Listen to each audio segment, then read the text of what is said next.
What's up guys? Isang magandang morning sa lahat. Ang isi-share ko sa inyo for today, itong gagawin ko ngayon, lulutuin ko ay ang patatas at lalagyan ko to ng sardinas. Ang tawag ko nga dito guys, potato sardines patty. O kaya pwede rin namang tortang patatas na may sardinas. So anyway guys, ang ginagawa ko dito, hinihiwa ko to ng manipis lang para mas madaling maluto. So guys, itong torta na to or itong patty na to, napakadaling gawin, no? At saka kukunti lang ang ingredients na kailangan mo para dito. So ito guys, meron akong isang sardinas, unipack. So unipack baka naman. Ito guys, bali tinanggalan ko lang ng sauce yung sardinas. Alam niyo guys, gusto to ng kids, no? Lalo na nung maliit sila. Isa to sa minsang niluluto ko sa kanila. Pero hindi naman lagi kasi nga sabi ko nga sa inyo, hindi rin naman maganda sa katawan pag laging prito yung papaulam mo sa mga bata. So anyway, nilagyan ko ng 2 itlog. Syempre, lagyan natin ng pampalasa na salt and then MSG, tak, ti-adjust na mo to. At syempre, yung black pepper, no? So yan lang yung ating nilagay and then mix it well. Diba napakadali lang gawin. At pagkatapos, syempre, lalagay na natin tong patatas. At pagkatapos, syempre, lalagyan natin ng 3 tablespoon of flour. Kasi guys, ito yung magbaband or yung magsisilbing pandikit niya para magdikit-dikit yung ating patty. So guys, tapos na at ito na, ipiprito na natin yung ating potato sardines patty.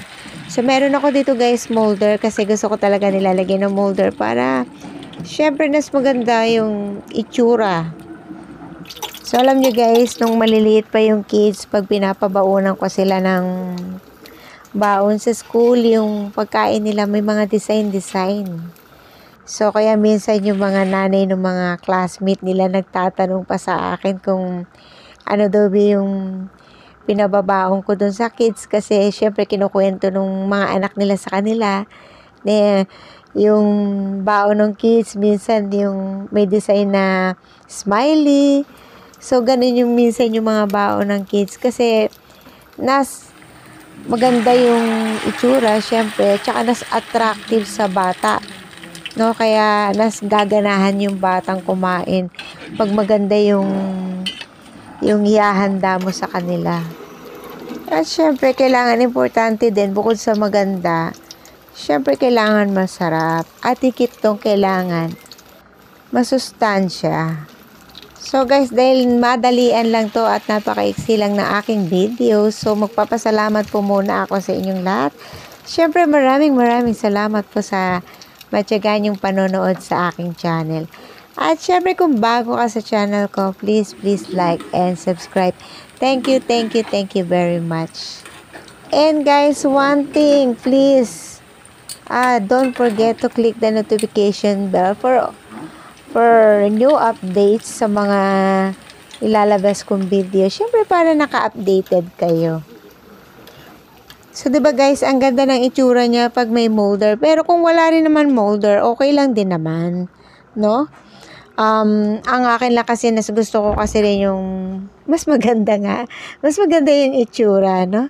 So anyway, ipiprito lang natin lahat to. At saka guys, yung nagawa ko dito, 10 pieces na patty, bali yung naluto ko dito sa recipe na to.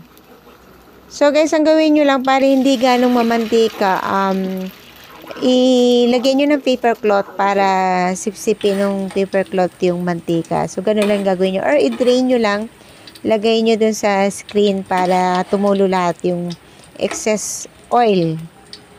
So, guys, yung nagastos ko dito is less than 100 pesos. No? So, medyo tipid na rin, diba? Kasi kailangan talaga natin, guys, matuto ngayon mag-budget. Kasi ang mahal-mahal na talaga ng bilihin ngayon. Saka kailangan madiskarte rin tayo dun sa kung ano yung ipapakain natin sa pamilya natin, no? At bukod doon, syempre, pinaka-importante sa lahat, kailangan hindi nasasakripisyo yung sustansyang maibibigay natin dun sa ating pamilya, especially sa ating kids. Kailangan talaga nila yung masustansyang pagkain, no? So, hanggat maaari nga iiwasan natin silang pakainin ng mga junk food, pakainin ng mga processed food, yung mga ganun. Alam ko naman yun na hindi talaga maiwasan minsan na kumain tayo ng mga processed food. Pero sabi nga hanggat maaari, kung pwedeng iwasan, no? At mas maganda rin talaga, in moderate, no? Siyempre kasi sabi nga pag sobra, masama rin naman, no? So, mas maganda pa rin nga yung more on masustansya kasi nga, di ba nga, health is wealth. So, there you have it, guys. Tapos na yung aking simpleng patty, ang aking potato sardines patty. So, that's it, guys. I hope nag-enjoy kayo sa aking video for today. Thank you for watching and God bless everyone. Bye-bye.